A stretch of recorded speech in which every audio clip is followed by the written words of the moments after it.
Hello guys, welcome to the cruise chronicles part 7. അപ്പോൾ കഴിഞ്ഞ വീഡിയോയിൽ പറഞ്ഞതുപോലെ ഞങ്ങളിപ്പോൾ മിസ്റ്ററി ഐലൻഡിലാണ്. ഇവിടെ ആളുകൾ താമസിക്കാത്തത് കൊണ്ട് തന്നെ ഇവിടുത്തെ നാച്ചുറൽ വെജിറ്റേഷനും മറൈൻ ലൈഫും കോറൽ റീഫ്സും ഒക്കെ നല്ല പ്രോപ്പറായിട്ടാണ് പ്രിസർവ് ചെയ്തിരിക്കുന്നത്.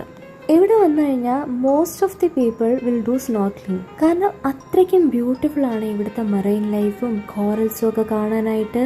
അതുകൊണ്ട് നീന്തൽ അറിയത്തില്ലെങ്കിലും ഞാൻ സ്നോർക്കിൾ ചെയ്യാൻ തീരുമാനിച്ചു. ന്യൂ കാലിഡോണിയയിൽ വെച്ച് മുങ്ങിയെന്നും പറഞ്ഞാൽ ഇവിടെ മുങ്ങണമെന്ന് നിർബന്ധമൊന്നുമില്ലല്ലോ. ഇവിടെ ധാരാളം ബ്ലൂ ബോട്ടിൽസ് അഥവാ ജെല്ലി ഫിഷസ് ഉണ്ട് കേട്ടോ. ഞങ്ങളിവിടെ വന്നിറങ്ങിയപ്പോൾ തന്നെ ഒരു ആൻറ്റി ഞങ്ങൾക്ക് വാർണിംഗ് തന്നിട്ടുണ്ടായിരുന്നു, ഇവിടെ കുറേ ബ്ലൂ ബോട്ടിൽസ് ഉണ്ട്, ബി കെയർഫുൾ എന്ന്. പക്ഷെ ഞാനതൊന്നും വകവെക്കാതെ ഈ ലൈഫ് ജാക്കറ്റും ആ മുഖംമൂടിയൊക്കെ ഇട്ട് അങ്ങോട്ട് ഇറങ്ങി. കണ്ടില്ലേ, അത്യാവശ്യം ഉള്ളിലോട്ട് ഞാൻ എത്തിയിട്ടുണ്ട്. എന്നിട്ടും എനിക്ക് നടന്നു പോകാൻ പറ്റുന്നുണ്ട്. ഇവിടുത്തെ വെള്ളത്തിന് അധികം ആഴമില്ല കേട്ടോ. പക്ഷെ വലിയ വലിയ കോറൽ റീഫ്സ് ഒക്കെ കാണണമെങ്കിൽ അത് ഉള്ളിലോട്ട് തന്നെ പോകണം.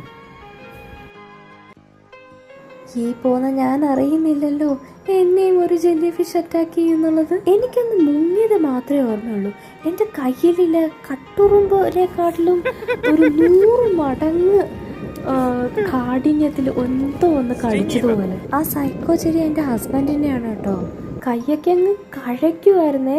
എൻ്റെ നെർവിലാണെന്ന് തോന്നുന്നു അത് അറ്റാക്ക് ചെയ്തത്. എൻ്റെ കയ്യിൽ അവിടെ എവിടെ ആ നീല കളർ ഇരിക്കുന്ന കാണുമ്പോൾ എനിക്ക് എന്തോ പോലെ തോന്നുമായിരുന്നു.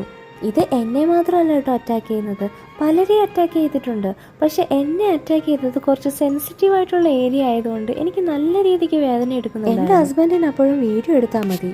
അവരിത് ഈ ആൽക്കഹോൾ വെച്ച് തേച്ച് തന്നപ്പം കുറച്ച് ആശ്വാസം ഉണ്ടായിരുന്നു. പക്ഷെ അതിൻ്റെ ഇഫക്റ്റ് പോകുന്തോറും എനിക്ക് വീണ്ടും വീണ്ടും പെയിൻ എടുക്കാൻ തുടങ്ങിയേ. അമ്മയ്ക്ക് പ്രാണവേദന, മകൾക്ക് വീണവായന പോലെ ഇവരിരുന്ന് വീണ വായിക്കുന്ന നോക്കിയെങ്കിൽ വീണയ്ക്ക് പകരം ഗിറ്റാറാണെന്നേ ഉള്ളൂ.